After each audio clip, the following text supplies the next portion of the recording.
Bienvenue dans Transcendance Podcast, c'est le podcast qui te permet de débloquer ton plein potentiel pour profiter pleinement du jeu de la vie. Nous sommes Flavien et Colo, tous les deux personal trainer, préparateurs physiques. On est passionnés par l'entraînement, l'alimentation, plus largement par l'exploration de nos capacités. Et dans ce podcast, nous nous représentons comme deux personnages d'un jeu vidéo qui cherchent à level up, à grandir dans le maximum de compétences. De quoi on va Yes. parler aujourd'hui? Alors aujourd'hui, on va plutôt parler de la spécialisation vs le fait d'être un touche-à-tout, un polyvalent, un hybride, comme on pourrait dire aujourd'hui, si on peut reprendre ce terme un peu trend. Mais voilà, on va parler de cette dualité entre le fait de se surspécialiser dans un sport, vraiment ne faire que ça, vivre pour son activité, ou alors être peut-être un peu moins bon, mais toucher à plein de sports différents. Voilà. Très bien. Très bon thème, on va pouvoir échanger là-dessus. Juste avant, je voulais lire une petite citation et Oula, te faire réagir là-dessus. Donc, petite citation, je ne sais pas dis-moi. si je vais bien prononcer, de Jiddu Krishnamurti. Voilà, Ah, j'ai voulu pas l'écorcher, mais du coup, petite citation.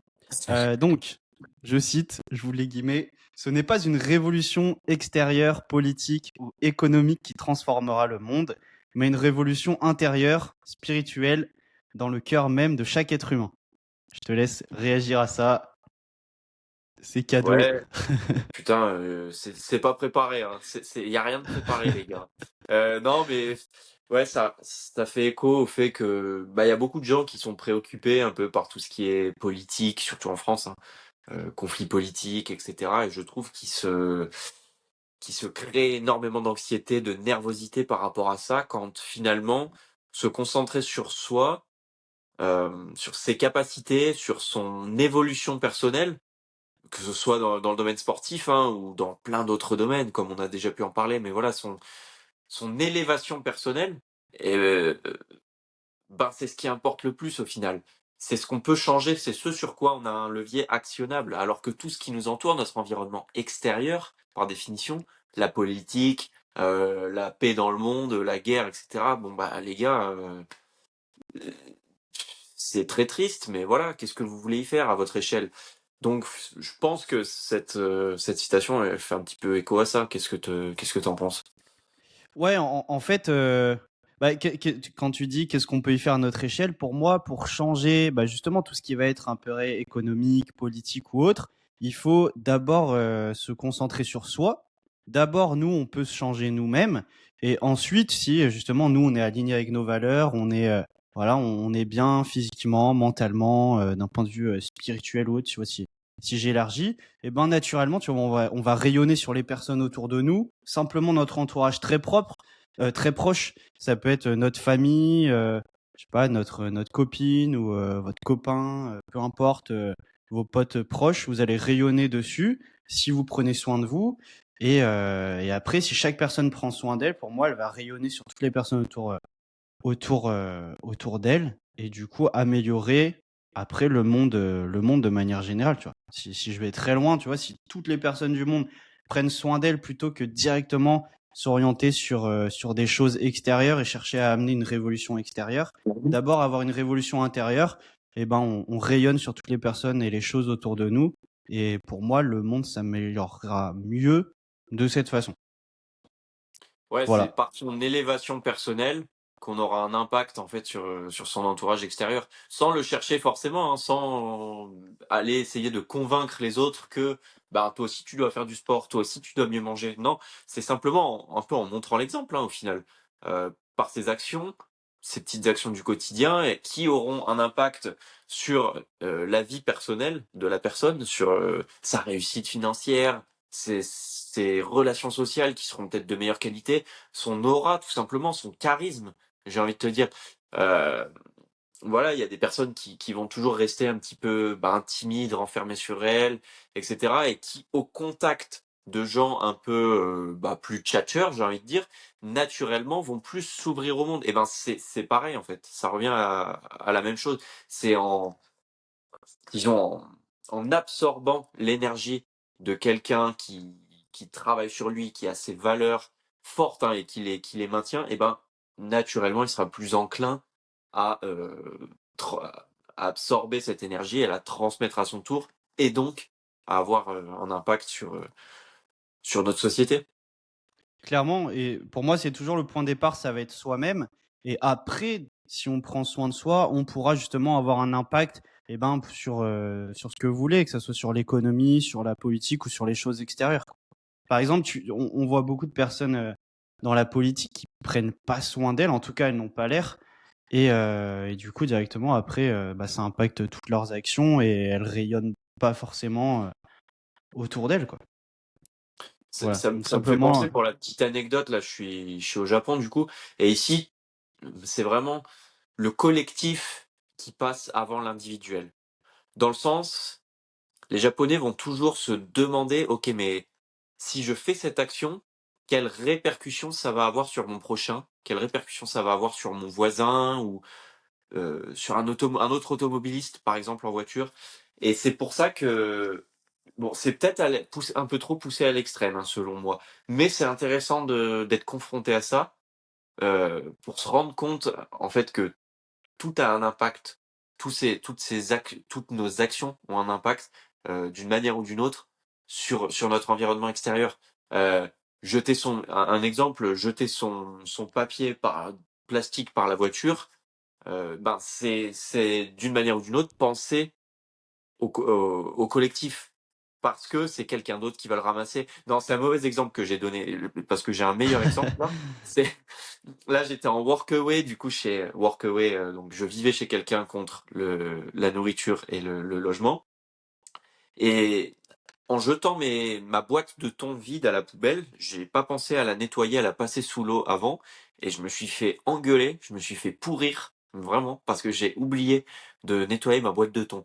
Alors sur le moment, j'ai pensé, mais c'est bon, casse-moi pas les couilles, quoi.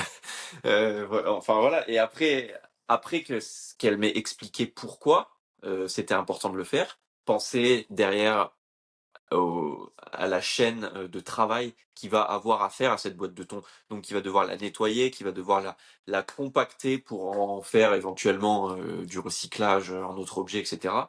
Et ben, c'est du temps en plus de travail pour les autres, alors que moi, ça m'aurait pris 10 secondes de nettoyer ma boîte de thon, quoi. Et donc, c'est en ce sens-là que c'est penser au collectif avant tout ici au Japon. Et putain, je me perds un peu, je sais pas si ça a un lien avec la citation du coup. non, après, le but justement de la citation, c'était de voir sur quoi on partait.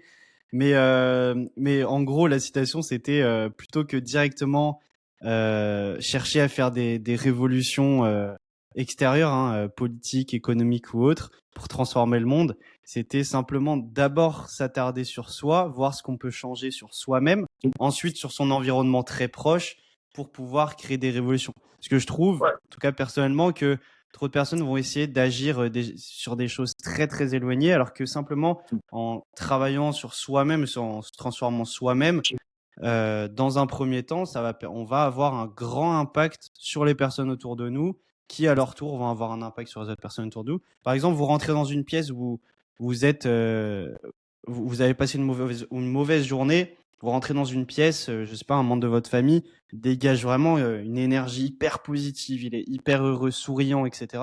Simplement le sourire et cette énergie, elle va se transmettre sur vous. Vous allez être Ouais, de meilleure humeur, vous allez, je sais pas, après voir vos potes, vous allez transmettre une belle énergie. À l'inverse, si ce membre de votre famille, il était à l'opposé, voilà, très triste, très aigri, il passe son temps à hurler des jurons, voilà, comme ça, dans la maison, vous allez voir vos potes, vous allez pas avoir la même énergie et du coup les influencer différemment, etc. Et du coup, simplement, on peut avoir en se transformant soi-même, en agissant directement sur soi-même, une grosse influence plus ce qu'on peut penser sur les gens autour de nous et du coup sur le monde. ouais, c'est ça, on attire Voilà. ce qu'on reflète un peu en soi. Mais du Oui, coup, oui, voilà. pour en revenir à mon histoire de boîte de thon, oui, au final, ça avait du sens. Parce que c'est une petite action, mais vraiment ridicule en termes de temps, d'investissement et d'énergie, qui aura un impact positif sur ben, tout un environnement extérieur, c'est-à-dire les travailleurs suivants qui n'auront pas à nettoyer du coup ma boîte de thon à ma place, etc., etc. Donc, c'est ouais, par cet enchevêtrement de petites actions quotidiennes, c'est un simple sourire, comme tu l'as dit, Simplement essayer de garder sa mauvaise humeur de côté de temps en temps, même si on a eu une journée de merde, qui aura du coup un impact sur la société et sur ceux qui nous Voilà. entourent. Et après, travailler sur soi pour justement comprendre pourquoi, je sais pas, on a des périodes où on n'est pas de bonne humeur ou autre. Après, ça veut pas dire qu'il faut pas des personnes qui cherchent des grandes avancées économiques, politiques ou autres, que ce soit sur l'environnement, sur n'importe quoi. Mais déjà, voilà, toujours se garder en tant que base. Et si jamais vous êtes pas bien, pour moi, une personne qui est vraiment mal avec elle-même et qui va pas bien, que ce soit d'un point de vue mentalement, physiquement ou autre, jamais elle pourra créer des gros changements dans le monde. Oui, On l'a sûrement vu, mais toutes les personnes qui créent des changements qu'on peut juger positifs, pour moi, c'est des personnes qui sont quand même bien avec elles-mêmes, et que ce soit mentalement, physiquement ou autre. Encore, voilà, il y a des exceptions, mais oui, il y a sûrement des exceptions, mais t'as raison. Il faut déjà être en paix avec soi-même avant de vouloir construire euh, quoi que ce soit avec le monde extérieur, je pense. voilà. Bon, on a passé 10 minutes sur, sur la citation, mais Ouais, c'était pas mal, sympa c'est de un faire beau une petite concept. parenthèse là-dessus. Ouais, ouais. C'est un beau concept. Ok. Ouais, je prépare la suivante pour le prochain podcast. Allez, parfait. Bah, cette citation, je l'avais récupérée de. Si je dis pas de bêtises, ça fait un moment que je l'avais écrite de côté, mais je crois de Steve Gentis. Du coup, je suis tout ce qu'il fait sur sa respiration, tout ce qui est respiration, méditation, etc. Sur sa communauté en ligne. Et je crois que c'est lui qui l'avait partagé, il me semble. Ok, ouais, Voilà, bien intéressant. pour citer d'où vient cette citation. Citer la citation. On Allez, passe au on est sujet parti du du jour. coup. Ouais. Ouais. Vas-y, je te laisse attaquer et l'introduire. Alors, bah, du coup, on voulait parler de la spécialisation VS, le fait d'être plutôt un athlète hybride, plutôt quelqu'un de polyvalent, de touche à tout, qui va aller toucher un peu à toutes les activités, hein. Et c'est vrai que là, on rebondit un peu sur cette trend de l'athlète hybride qui va faire des Ironman, qui va pousser 200, tirer 200 kilos au deadlift, qui va faire un ultra trail, etc., etc. Mais ça soulève une question, c'est quelle est la pertinence de cette polyvalence, quoi? Est-ce que c'est pour battre des records uniquement? Est-ce que c'est pour un épanouissement personnel? Dans quel but, quoi? Et à l'inverse, pour un athlète, disons, monodisciplinaire, pareil, est-ce que c'est pour un épanouissement personnel? Quel but? Et encore une fois, c'est intéressant de comprendre un peu tous ces leviers, tous ces mécanismes, pour avoir une vision plus globale de la chose. Qu'est-ce que t'en penses, toi? Ouais, est-ce que toi tu peux donner des exemples concrets? Si je prends mon exemple personnel, j'ai toujours été sportif, hein. D'abord avec la boxe, où je faisais de la compétition au niveau national, puis après j'ai découvert un peu la muscu et l'haltérophilie. Et pendant cette période, j'étais tellement obsédé par le fait d'avoir des meilleures performances sur mes mouvements, au squat, au développé couché, que j'oubliais de vivre en quelque sorte. C'est-à-dire que j'allais refuser par exemple d'aller jouer au foot le week-end ou le jour même parce que le matin j'avais fait une séance jambes. Je disais non mais les gars c'est pas possible, faut que je récupère là, j'ai fait mon 150 au squat, c'est mort, hein, je pourrais pas venir. Et c'est une vision mais que je pense tellement débile, hein. On va y revenir par la suite de ce podcast. Mais voilà, donc si je m'appuie sur moi personnellement, mon cas, j'ai eu un gros changement de mentalité à ce niveau-là, où j'étais quelqu'un de très euh, tout faire pour optimiser sa discipline, alors qu'aujourd'hui, je vais à l'inverse plutôt m'orienter vers un panel euh, complètement différent d'activités, parce que je pense que ça me réussit mieux, ça me rend plus complet en tant que sportif, mais aussi en tant qu'homme, tout simplement. Euh, pour moi, il y a pas mal de personnes qui se perdent là-dedans dans l'hyperspécialisation, par exemple, qui veulent performer, je sais pas, dans un sport en particulier, comme du tennis ou autre, et du coup, qui vont refuser même, je sais pas, des activités avec des potes, faire un padel, faire un soccer. Après, bon, padel, tennis, c'est très proche, mais par exemple, faire un soccer ou autre, alors que de base, elles vont aimer ça, justement parce que ça va impacter derrière leur entraînement de tennis ou autre. Mais faut revenir, pour moi, toujours à son pourquoi on a commencé ce sport, pourquoi on a commencé par exemple le tennis ou autre. Et souvent, c'était bah voilà, parce qu'on aimait ça, passer du bon temps avec des potes ou autre. Et du coup, faut pas que ça impacte derrière toutes les autres activités qu'on pourrait faire. Complément, si on veut pas forcément se performer à très haut niveau ou autre dans une discipline, faut pas se fermer à toutes les possibilités qu'il peut y avoir sur le plan activité physique, quoi. Et pas refuser, par exemple, par exemple, il y a Sébastien de l'Académica qui partageait ça l'autre fois. Lui, il voulait performer, il me semble, en CrossFit. Et du coup, il se mettait à refuser même des week-ends au ski ou autre parce que ça allait impacter, du coup, sa performance au CrossFit.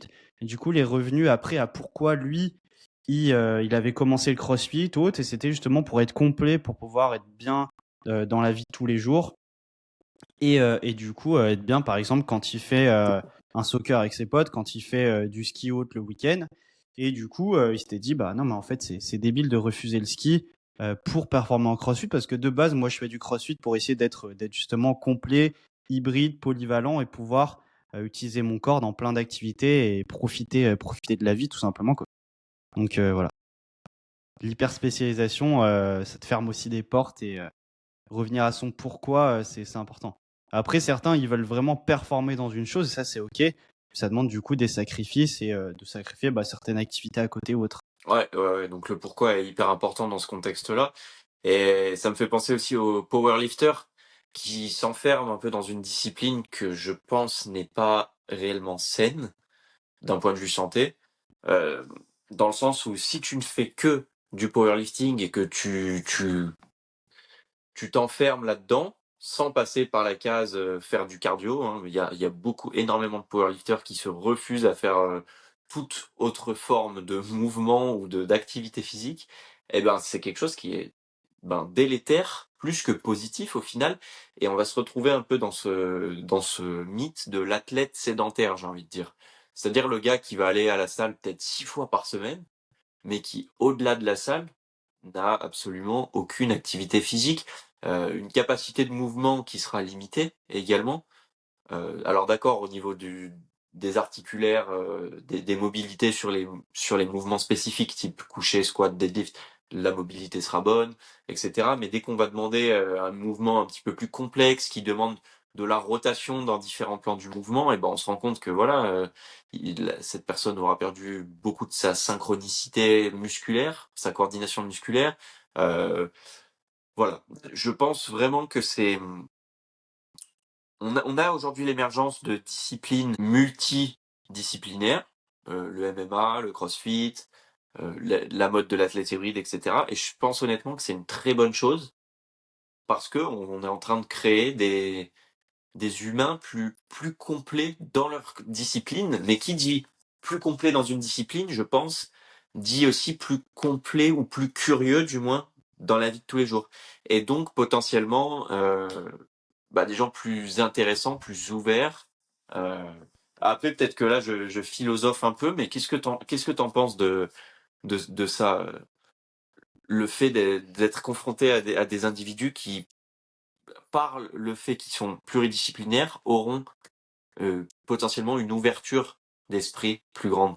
Ouais, moi je voulais juste revenir déjà sur, pour moi, c'est pas du tout être en bonne santé, vouloir performer à très haut niveau sur une seule tâche. Par exemple, quelqu'un qui veut être super fort, je sais pas, en squat, c'est uniquement un pattern, tu vois, ou du développé couché, enfin de la force athlétique. C'est uniquement, tu vois, des mouvements qui sont très précis. Le corps, il reste toujours sur les mêmes angulations, que ce soit au niveau des épaules, sur le développé couché, au niveau des membres inférieurs ou autres sur le squat. Et du coup, pour moi, si tu cherches vraiment à performer à très haut niveau sur cette tâche qui est très précise, pour moi, ça va être mauvais pour la santé. Tu vois, tu vas perdre en mobilité, tu vas être bon que sur une certaine angulation, etc. Et même d'un point de vue système nerveux ou autre, tu seras pas prêt à réaliser une multitude de mouvements. Tu seras bon que sur une chose très précise. Et du coup, pour moi, c'est vraiment quelque chose de bon. Toutes les activités qui viennent comme, bah, je sais pas, tu vois, ouais, tout ce qui est CrossFit, t'as pas mal de choses. Tu vois, c'est orienté vachement gym, haltéro, t'as quand même du cardio ou autre. mais c'est quand même beaucoup plus complet que juste, par exemple, faire de la force athlétique ou autre. Et même d'un point de vue juste développement au niveau du cerveau ou autre, le cerveau adore la variation et se nourrit de tout ça, quoi. Donc pour moi, ouais, des disciplines, comme c'est un peu la mode, au final, sur tout ce qui est hybride, même si hybride, ça tourne principalement, je trouve, juste au niveau de la muscu et du cardio chez certaines personnes, c'est quand même bon ça amène plus de variété, quoi. Et ouais, Juste, et ça ça, varie les plans de mouvement, tu vois. Tu vois, en général, on clairement. est tout le temps sur les mêmes plans, etc., Ouais. sur de la force athlétique ou autre, tu vois. Juste varier tout ça, amener de la diversité, c'est vraiment important, ouais. On travaille toujours dans un plan vachement linéaire en powerlifting. Et ça me fait penser aussi à l'aspect psychologique un peu de ce problème-là. C'est qu'aussi tu vas t'enfermer dans un dogme un petit peu. Tu vas vivre que pour ces patterns-là, tu vas t'entraîner que pour ces patterns-là, mais le jour où on t'enlève ces patterns-là, par exemple parce que tu es blessé, tu es malade, etc., eh ben, tu tombes dans une espèce de déprime ou dans une merde, comme on dit, un cercle vicieux qui va t'emmener vers la régression forcément dans ton sport. Et alors là, frustration sur frustration, et enfin, ça va être super difficile de s'en sortir. Alors que si tu commences déjà à diversifier tes activités, diversifier là où tu veux performer, voilà, diversifier tout simplement, et ben le jour où tu te blesses sur un truc, et ben potentiellement tu as l'autre truc qui fait que voilà, tu crées pas cette frustration euh, de ne plus pouvoir continuer ton activité aussi. Donc l'aspect psychologique est assez important à prendre en compte sur ce point de vue-là. Là, on parle de performer, tu vois, sur une tâche, une performance sportive, tu vois, sur une tâche précise ou un sport précis. Mais juste d'un point de vue psychologique ou réaliser une tâche qui peut, je sais pas, s'apparenter à du travail ou autre, juste varier la tâche demandée, que ce soit, tu vois, c'est pas quelque chose de plus mathématique ou quelque chose de plus littéraire ou autre, sans opposer les deux, tu vois, d'amener plein de diversité sur des tâches mentales différentes, plus ou moins complexes ou autres. Pareil, tu nourris le cerveau de manière différente, t'es pas sur les mêmes mécanismes, donc ça paraît hyper intéressant, quoi, que d'être hyper spé dans une seule chose. Et simplement même juste sur le développement, tu vois, des enfants ou voilà des jeunes enfants. Au début, on dit qu'il faut toutes les études s'accordent là-dessus. Il faut qu'ils touchent à tout, explorer des patterns de mouvements différents, surtout par le jeu ou autre. Hyper important pour leur développement et justement qu'ils se construisent un corps capable un petit peu de tout faire et avec des tâches motrices complètement différentes là-dessus. Ouais, une plasticité cérébrale, c'est comme ça, si Voilà. ça peut reprendre le terme technique, mais qui veut dire que ton cerveau va avoir une capacité d'apprentissage beaucoup plus rapide que celle des autres enfants. Si on reprend le cas des enfants là, et c'est pareil pour les adultes, hein, bon, dans une moindre mesure, parce que la plasticité cérébrale a surtout lieu dans le stade, je sais plus comment ça s'appelle, la maturation. Je crois que c'est en gros, de 0 à 11 ans. Donc peut-être que je dis de la merde, je sais plus. Mais voilà, la plasticité cérébrale, donc cette capacité que ton cerveau a à apprendre plus vite, à créer de nouvelles connexions neuronales plus rapidement, elle a surtout lieu chez l'enfant. Et c'est pour ça que, comme tu disais, ben, c'est très très important de l'exposer à tout un tas de stimuli hyper différents. Et même sans parler de sport, ben, simplement parler de jeu, le, le faire le faire jouer avec un jouet très complexe, comme arriver à le faire jouer avec un simple bâton, à essayer de, je sais pas, donner de l'inspiration à ton enfant avec un bout de bois. Comment tu pourrais tuer ton ennui avec un bout de bois? Quel type de jeu tu pourrais mettre en place? Et ça, pareil, ça stimule d'une manière ultra intéressante le cerveau du gamin, bah, qui au final crée des idées, stimule sa créativité. Euh, c'est hyper intéressant tous ces trucs-là. Et aujourd'hui, je pense qu'avec l'apparition des écrans, etc., c'est pas forcément le problème en lui-même. L'écran, ça peut avoir du positif, hein. Si tu lui mets, je sais pas, une série sur l'histoire, et ben il apprendra l'histoire, c'est hyper positif. Sauf que ce temps d'écran, et ben tu lui enlèves du coup du temps de potentiellement de stimulation du cerveau. donc par le biais du jeu, par le biais du mouvement, du sport, etc. Et donc tu l'enlèves, c'est ce développement hyper intéressant, cette plasticité neuronale, hein, je reprends le terme technique, tu lui supprimes en quelque sorte. Bien sûr, bah, juste pour stimuler tout ce qui est plasticité neuronale, c'est hyper important, comme tu disais, quand on est jeune. Donc voilà, quand on est enfant. Après, ça veut pas dire que enfin, tout est perdu si, je sais pas, vous avez toujours fait une seule et même discipline, comme la force athlétique, vous avez commencé très jeune en étant enfant, ce qui est rare, mais voilà, si vous voulez vous ouvrir à d'autres disciplines, vous allez avoir une plasticité cérébrale même plus tard. Et du coup, pour revenir aux enfants, c'est pour ça ce qui est recommandé principalement dans les études, surtout au début, bah, toucher à ce qui va être, par exemple, de la gymnastique, toucher à tout ce qui va être même du judo. Il y a plein de diversité juste en termes de mouvements, en termes de jeux qui sont proposés dans les entraînements. Voilà, ça peut être des différents sports comme, je sais pas, tout ce qui est sport collectif ou autre. Voilà, l'enfant va être amené dans différentes positions, mais juste en général, la gymnastique et le judo, ça revient beaucoup dans les études recommandées pour les enfants. Ouais, moi je pense à la lutte. Bon, c'est un peu violent et on a un risque de blessure un petit peu plus important. Mais en termes de développement des qualités athlétiques, on retrouve la mobilité, la force, l'endurance. Clairement, je connais pas un sport plus complet que la lutte et je sais que ça se fait bien chez les gamins. Il y a une bonne école, en tout cas en France, très pédagogue. Donc, moi je pense que c'est un sport intéressant pour les gamins. Après, voilà, ce qui est important, c'est de l'amener sur plein d'activités. Et il faut se dire qu'un gamin, il a une énergie, il a une batterie qui est, si on compare avec celle de l'adulte, qui est 3 fois plus importante. Donc, quand en tant qu'adulte, tu penses: «Ah bah, je vais pas lui faire 2 3 sports dans la journée à mon enfant, il va être trop fatigué et tout», et bah, en fait, c'est tout l'inverse. Il va vraiment absorber l'activité, il va créer de l'énergie par l'activité, ton enfant, et ça devrait être la même chose pour les adultes, hein. Ça devrait jamais se perdre, je pense, et donc Ouais, voilà, juste découvrir plein de choses, hein. il faut pas avoir peur de se confronter à l'action, se confronter, heu, au mouvement. Ça revient au mouvement, hein, tout ça. Plutôt bah, voilà, que de rester enfermé dans un cercle et bah, de louper plein de belles choses, je pense. Ouais, et plus, quand t'es petit, plus tu t'exposes à différents types de mouvements et du coup de sports différents, d'activités différentes, bah, plus tu te construis un gros potentiel justement de plasticité cérébrale pour plus tard. C'est pour ça que c'est vraiment important, en étant jeune, d'être exposé à une diversité de mouvements et par le jeu notamment, quoi. Ouais, c'est pareil, on s'est rendu compte que plus le background sportif du gamin avait été, large, plus en vieillissant, tu deviens potentiellement plus musclé, hein. On a tous ce pote là qui en soirée, bourré à 4 heures du matin, il fait des saltos, il fait l'équilibre, il marche sur les mains et tu te dis: «Mais comment c'est possible?» Et ben, mon hypothèse qui je pense est vraie, mais ça reste une hypothèse, et ben, c'est que c'est ce gamin qui a été confronté à plein de sports différents, à toujours être un petit peu en mouvement.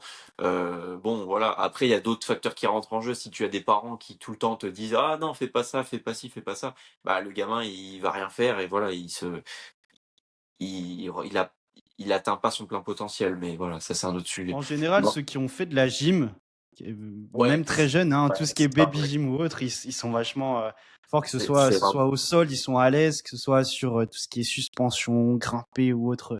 Pareil, ils sont à l'aise, ils sont exposés à plein de situations différentes, soit en termes de mouvement ou de problématiques à résoudre, tu vois, avec leur corps. Et en général, ils sont assez à l'aise, je trouve, plus tard. ouais, ça c'est grave Voilà, vrai, hein. gym, cirque ou autre, hein, peu importe, hein.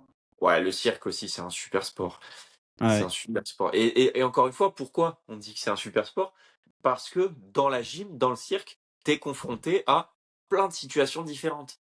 Alors que, par exemple, un sport comme, le ping-pong, je crache pas sur le ping-pong, hein, c'est super à regarder, mais voilà, le ping-pong, tu es confronté à une range de tâches qui est beaucoup plus limitée comparée à celle de la Oui. gym. Où la gym, tu Et vas avoir de la encore, suspension, de la il y a pousse. pire. Ouais, Mais tu c'est penses à vrai quoi? que oui. Ouais, je reviens sur juste la force athlétique. En général, quand t'es enfant, tu vas Ouais, pas bah, bien faire sûr, ça. mais tu tu vas pas faire de la force athlétique à 4 ans, après, bon, Non, non, peut-être, non. hein, why not? Non, mais même une seule tâche. Une seule tâche. Juste, par exemple, même si je trouve ça excellent, mais si tu fais juste par exemple du saut en longueur, tu te spécialises que sur ça très jeune. Tu vois, l'athlétisme, je trouve c'est génial, mais si tu te spécialises, je trouve trop tôt en étant jeune, c'est dommage. Et en Mhm. général, pour avoir fait un peu d'athlétisme et échangé avec des entraîneurs là-dessus, ils vont pas rendre les gamins spécialistes dès leur Bien plus jeune âge. sûr.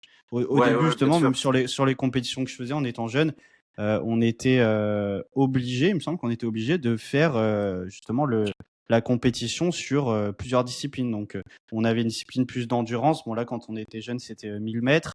On avait du saut en longueur, on avait un lancer, que ce soit, nous, c'était javelot principalement. Mais voilà, t'avais du sprint aussi, court. Donc, c'était sur 50 ou 60 mètres. Et du coup, tu avais une diversité d'expositions qui était intéressante. Mais Non, non, pour mais moi, c'est voilà, aucun gamin va se spécialiser, par exemple, dans le lancer de poids et faire que ça toute sa vie, tu vois.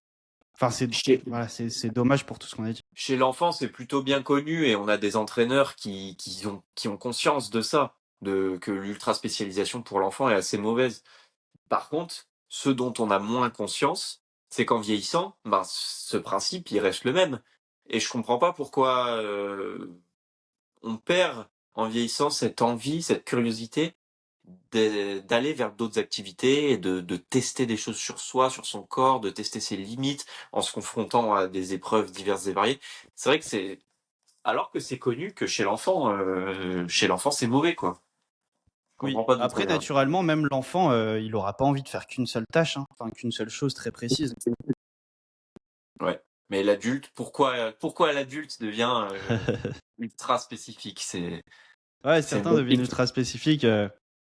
Ça dépend. Je trouve qu'on en revient toujours au pourquoi. Qu'est-ce que la personne recherche, tu vois. Non, mais Peut-être qu'elle recherche à même sans performer. parler du sport, l'adulte, il va s'enfermer dans un boulot, un seul boulot, un métier sur lequel il va être, je sais pas, analyste vidéo, mais bon, ça reste en lien avec le sport. Alors, autre chose. Infirmière. T'es bon dans ta tâche hyper précise. Encore une fois, tu vois, tu te spécialises dans un truc.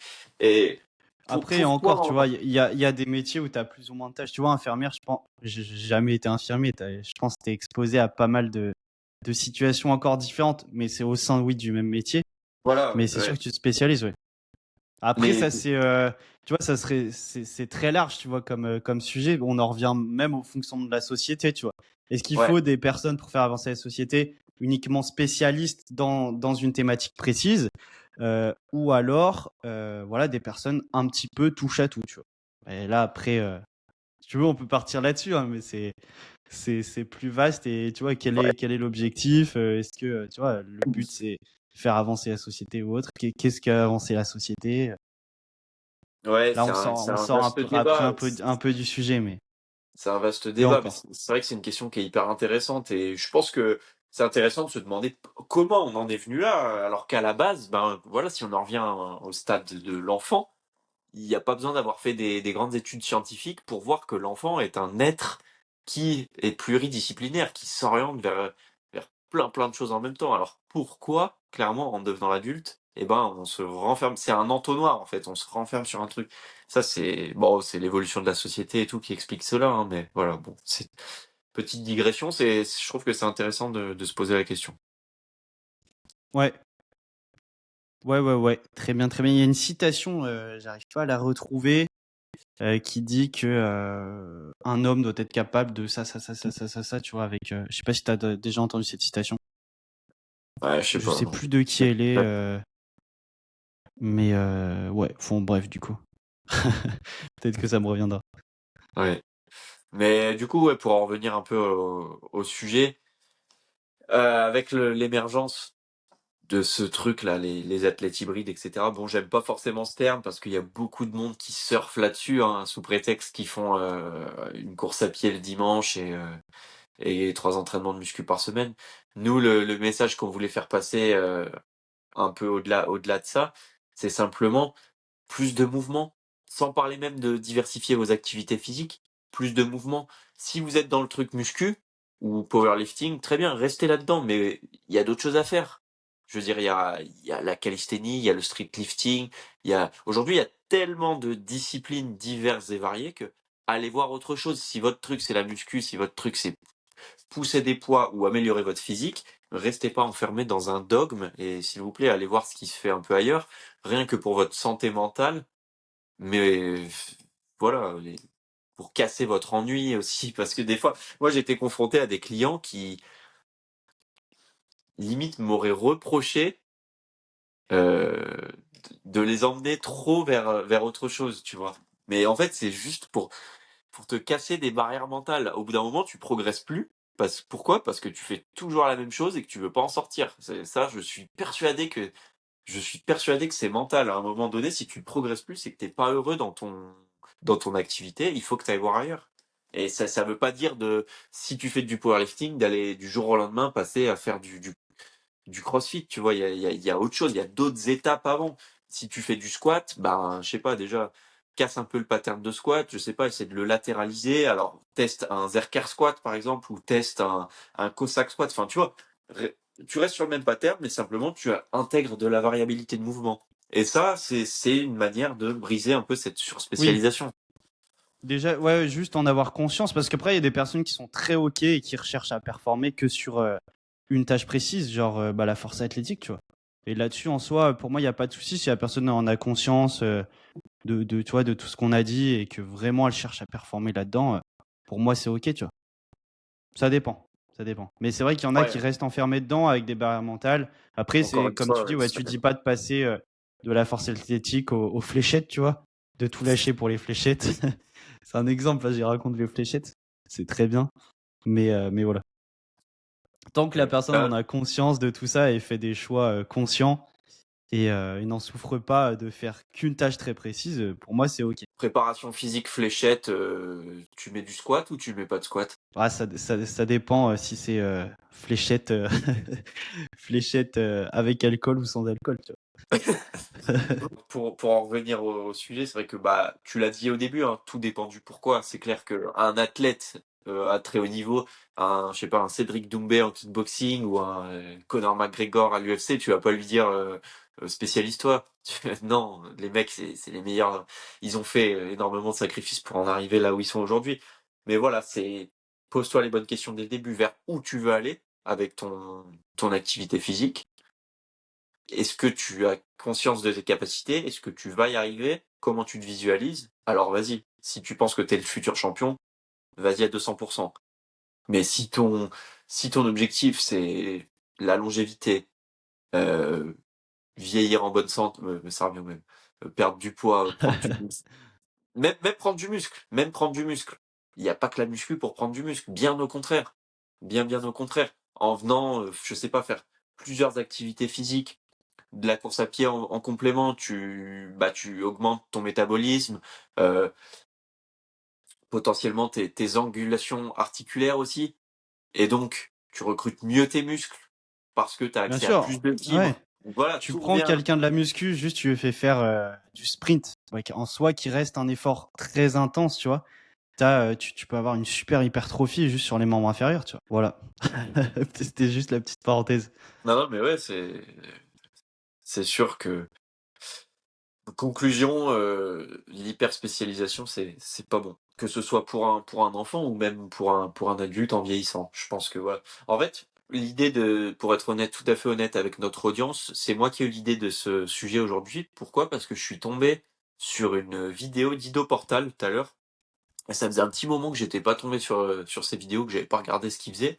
Mais c'est vrai que ce mec, il a vraiment une démarche hyper intéressante sur le mouvement et qui montre qu'avec rien, avec vraiment un rien, sans matériel, vraiment avec un mur, un sol, et ben on peut avoir accès à une diversité de mouvements qui est tout simplement énorme et qu'en fait on se rend compte que bah, pour s'amuser, il y a juste besoin d'avoir un peu de conscience et bah rien quoi, être dans son truc, dans son activité, penser à rien et simplement réaliser une tâche puis une autre tâche, puis venir sur une tâche plus complexe, etc., etc.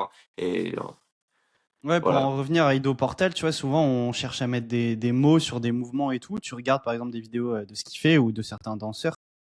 Enfin, de lui, juste ce qu'il fait. Les gens ils se disent, ouais, mais c'est quoi, qu'est-ce qu'il fait et tout. Mais genre, souvent on cherche à mettre un nom, tu vois, sur un mouvement ou autre. Mais en fait, c'est rien, ça a pas de nom. C'est un mouvement Et un mouvement, tu vois, il est tout le temps différent ou autre. Tu vois, par exemple, quand une personne fait de la danse, tu vois, que ce soit du break ou autre, tu vois, et la personne va être exposée à une multitude de mouvements et tu reproduis pas exactement les mêmes figures que font les autres ou autre. Tu vois, il n'y a pas de règle. C'est toi qui inventes ce que tu veux. T'es exposé à une diversité de mouvements. Et justement, bah, Ido Portal, enfin, tous les breakers et tout, peut-être pas tous, s'inspirent pas mal de Ido Portal ou alors juste connaissent cette personne de nom. Mais voilà, c'est pour dire que il n'y a pas forcément de nom ou pas la peine de faire un mouvement qui existe. Tu vois. Le corps, il bouge comme tu peux le bouger et du coup, tu peux faire n'importe quoi, ce que tu veux avec. Quoi. Pas la peine de rester dans des moules très spécifiques comme un squat ou autre. Il n'y a pas qu'une façon de faire un squat, il y a une infinie possibilité juste de faire un squat, tu vois. Pas la peine de le faire comme tout le monde ou autre. Et au plus tu testeras de choses sur toi, au plus tu nourriras ton cerveau, ta plasticité neuronale, on en revient à ça, ta créativité, tes muscles, tes angulations articulaires. Enfin voilà, je veux dire, tout est positif pour ton corps, pour ton organisme, Voilà. Après, pour dans un toi. but de santé, tu vois. Si toi, tu Ouais, cherches à performer en squat et à soulever la barre la plus lourde, bon, là, il y aura une technique qui sera plus adéquate qu'une autre pour bien sûr, toi, pour une tâche spécifique, en fonction des règles de la compétition, etc. Mais si tu bien sûr. cherches, ouais, juste d'un point de vue santé ou autre, ouais, bien sûr, tu as plein de possibilités. Quoi. Ouais. Ouais, très bien. Très bien, très bien. Je voulais rebondir sur un truc avec Ido Portal là, mais ouais, bah déjà Ouais. pour parler un peu vite fait de d'Ido Portal pour ceux qui connaissent pas, je crois qu'il est israélien, il me semble. Bref, enfin, Ido Portal, je ne sais pas. il me semble qu'il est israélien, mais bref, c'est un spécialiste du mouvement, c'est comme ça que je le qualifierais. Ah, il est israélien. Ouais. Et au-delà de la spécialité sur le mouvement, c'est quelqu'un qui a apporté une démarche très novatrice dans la préparation physique, sur la réflexion, clairement, comment on pouvait créer, je sais pas, une nouvelle manière de voir la préparation physique, plus de mouvement, plus de questionnement sur l'athlète en tant que tel. Et il a été aussi, par exemple, le préparateur physique de McGregor Ouais, de Conor pendant son McGregor. run, Bah, pendant son run à justement l'UFC. sur le mouvement, en fait. En Ouais, fait, bah, ouais, il était entraîné. Ouais, tu vois, si j'avais un mot pour définir Ido Portal, ce serait mouvement, tu vois. Et justement, il était. Conor McGregor, je trouve qu'il y a une manière, tu vois, de bouger, de se mouvoir dans l'espace assez propre à lui, tu vois, je trouve, quand tu le vois bouger ou combattre. Et du coup, Ido Portal, c'était son coach là-dessus, ouais. et, euh, et clairement, même, tu vois, j'ai du mal à trouver mes mots parce que quand j'essaie de définir ce mec, vraiment, j'arrive pas. C'est tellement difficile parce qu'il touche à plein de choses, plein de sujets il peut te parler de, j'étais tombé sur une vidéo, il parlait de l'éternuement, le fait d'éternuer et bah tu te rends compte qu'il arrive à t'amener le sujet d'une manière qui rend le truc complètement hyper intéressant si t'es un peu passionné par le sport, etc. Il parlait du fait que l'éternuement c'est un mouvement c'est un des seuls mouvements inconscients du corps avec par exemple la digestion, les battements cardiaques, etc. Mais que c'est un truc hyper intéressant parce qu'on déploie une force exceptionnelle quand on éternue. Hein. Vous avez dû remarquer que je sais pas, votre diaphragme, tous vos muscles se contractent d'une manière exceptionnelle. Et c'est le seul mouvement du corps, de l'organisme, qui implique comment dire, ces pics de puissance sur des muscles sans action volontaire du cerveau, en fait. Enfin bon, bref, là, on se perd un peu, mais voilà, c'est quelqu'un qui a un angle de réflexion sur le mouvement et sur le corps humain et sur la pensée humaine qui est assez, qui change de ce qu'on voit tous les jours, quoi. Ouais, ouais, clairement. Bah, c'est un explorateur du mouvement, si on peut définir ça. Enfin, en tout cas, moi, je le définirais comme ça, tu vois. Est-ce qu'on Il, n'essaierait il- pas il- de l'avoir comme un invité sur le podcast? Ah, ça serait sympa. Hein. Tout est possible. Ouais, faut y croire. Ouais, Faut y croire. tout est possible. Et du coup, c'est pour ça que Ido Portal, il est vachement inspirant. Enfin, il inspire énormément les combattants, les danseurs, même les personnes voilà, qui sont même dans le yoga ou autre. tout simplement, voilà, il est dans le mouvement, quoi. Quelque chose à rajouter sur le sujet de la spécialisation vs l'athlète hybride ou... Non, rien à rajouter de mon côté. Très bien. Bon, et ben on va clôturer là-dessus. Alors, écoutez, j'espère que ce petit podcast un peu improvisé, hein, parce qu'on s'est dit il y a une demi-heure, let's go podcast. Ouais, quel sujet? Spécialisation vs athlète hybride. Allez, let's go. On est parti là-dessus vraiment rapidement, mais voilà, je pense qu'on a bien débattu sur le sujet. On vous a bien fait comprendre que nous, on n'était pas pour la spécialisation. Après, encore une fois, c'est hyper dépendant. Si vous êtes Oui, c'est à champion nuancer, ouais. dans votre catégorie, restez champion dans votre catégorie et foncez. Et, euh, et puis voilà. Mais voilà, si votre approche est plutôt j'aime faire du sport, je veux de la longévité, je veux un corps musclé et capable quand j'aurai 40 ans, alors surtout pas de spécialisation. C'est le mauvais choix à faire. Et dernière conclusion, mettez vos gamins au judo ou à la lutte. Ça, c'est important. Et ou à la gym aussi. Parfait, parfait, parfait. Et justement, ouais, après, nous, on n'aime pas forcément préparer nos podcasts. Personnellement, moi, j'aime bien quand c'est, ouais, vachement, les podcasts avec beaucoup de spontanéité, tu vois, avec les sujets pas forcément préparés. On va là où nous mène le sujet et justement, on n'est pas dans un moule prédéfini. C'est plutôt sympa. Et pourquoi on fait le podcast? Personnellement, je trouve que c'est là, avec le recul, on est au 17e épisode. Toi, si tu pouvais te dire, qu'est-ce que t'apporte le podcast, toi, dans ta vie de tous les jours et en quoi ça t'a fait grandir? Franchement, plusieurs points. Premièrement, l'élocution. Je galère pas mal à m'exprimer de temps en temps. Je bug, je bégaye, etc. Et donc le podcast déjà m'a permis d'améliorer mon élocution, d'être plus à l'aise à m'écouter moi-même aussi, parce que bon, j'écoute pas le podcast dans sa globalité, mais je vais au moins écouter quelques minutes du podcast une fois qu'il est sorti pour me rendre compte un peu de, bah, je sais pas, mes tics de langage, mes erreurs, etc., etc. Donc ça, c'est un autre point. Pour stimuler ma créativité, c'est un troisième point, parce que comme tu dis, on prépare rien, donc il faut être spontané dans la manière de répondre à son interlocuteur, hein. C'est quelque chose, ça, c'est vraiment un exercice, hein. Pour ceux qui nous écoutent, là, je vous mets au défi de répondre aussi spontanément à une question qu'on vous pose. Parce qu'à l'école, quand on vous posait une question, bah, vous aviez un temps de préparation, puis un temps d'oral. Là, non, là, c'est l'oral directement, vous voyez. Donc c'est vraiment un truc, un exercice hyper compliqué. Et c'est pour ça que des fois, bah, dès que je perds en concentration, je suis un peu à côté de la plaque. Là, pour tout vous dire, je sais que j'ai bégayé à un moment sur le podcast parce qu'il y a quelqu'un qui est rentré.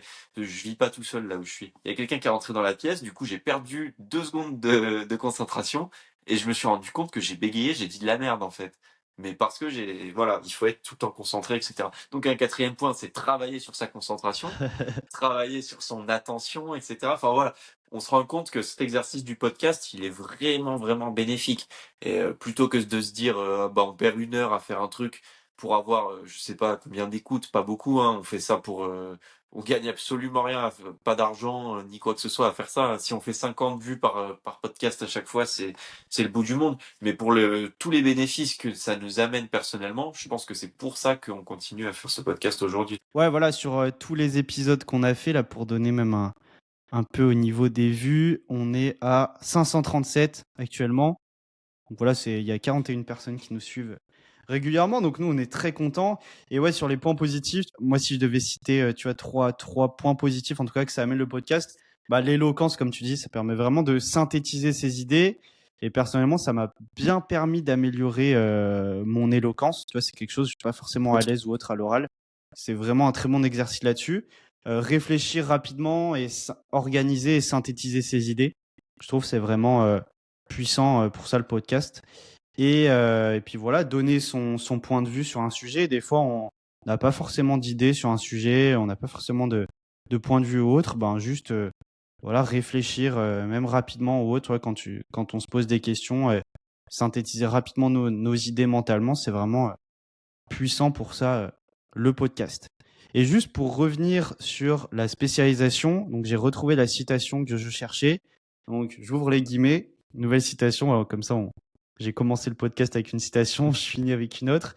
C'est Un être humain devrait savoir changer une couche culotte, planifier une invasion, égorger un cochon, manœuvrer un navire, concevoir un bâtiment, écrire un sonnet, faire un bilan comptable, monter un mur, réduire une fracture, soutenir un mourant, prendre des ordres, donner des ordres, coopérer, agir seul, résoudre des équations, analyser un nouveau problème, répandre de l'engrais, programmer un ordinateur, cuisiner un bon repas, se battre efficacement et mourir bravement. La spécialisation, c'est bon pour les insectes. Citation de Robert Heinlein, si je prononce bien. Ouais. La spécialisation, c'est bon pour les insectes. Cette conclusion, je l'avais déjà écoutée, mais Ouais, cette clairement. citation, je l'avais entendue de Nicolas Despaoli Oui, certainement dans son podcast, Ikigai Podcast. ouais, ouais, ouais. Mais clairement, hein, ça revient au fait que voilà, on est des êtres pluridisciplinaires. Alors soyons aussi pluridisciplinaires dans nos choix sportifs. Ouais, très bien. Bon, bah parfait. On peut ça améliore mon éloquence, mais j'arrive pas à dire clôturer. On peut clôturer le podcast. Yes, Bah, très bien merci là-dessus. d'avoir écouté. Comme d'habitude, si vous voulez nous partager un sujet, une thématique ou autre, n'hésitez pas. Même nous faire des petits retours par message ou autre, ça nous fait bien plaisir. Ouais, ouais, ouais. Et On est bien content de voir que ouais, des fois on est bien surpris des personnes qui écoutent nos podcasts. On se dit ouais, jamais celui-là il aurait écouté. Et bah si, celui-là il a écouté. Et là clairement, ça fait clairement, vraiment clairement. chaud au cœur. Et donc bah envoyez-nous notre soutien. Alors que des fois on se dirait putain nos proches ils auraient écouté cet épisode-là, il était intéressant, il les concernait. Bah non, ils auraient même pas écouté. Et là c'est un peu plus décevant. Mais bon, restons positifs. Un peu de positivité pour la fin de ce podcast. Et Oui, bah, partagez ça avec avec un jeune parent qui ne sait pas quel sport doit faire son enfant. On a donné la clé dans cet épisode. Partagez ça avec euh, je sais pas, quelqu'un qui voudrait changer d'activité sportive et qui n'aurait pas d'idée. Alors on lui en donne plein dans cet épisode. Euh, ouais, partagez ça tout simplement avec un ami, n'importe qui, quelqu'un qui pourrait nous voilà, écouter un et nous donner seul, du soutien. un seul ami, déjà c'est top. Et du coup, pour teaser, prochain épisode, on le fera avec un invité spécial. Donc, accrochez-vous bien et restez attentifs. Attention, il y a du Allez, lourd. Allez. ciao! Salut, salut.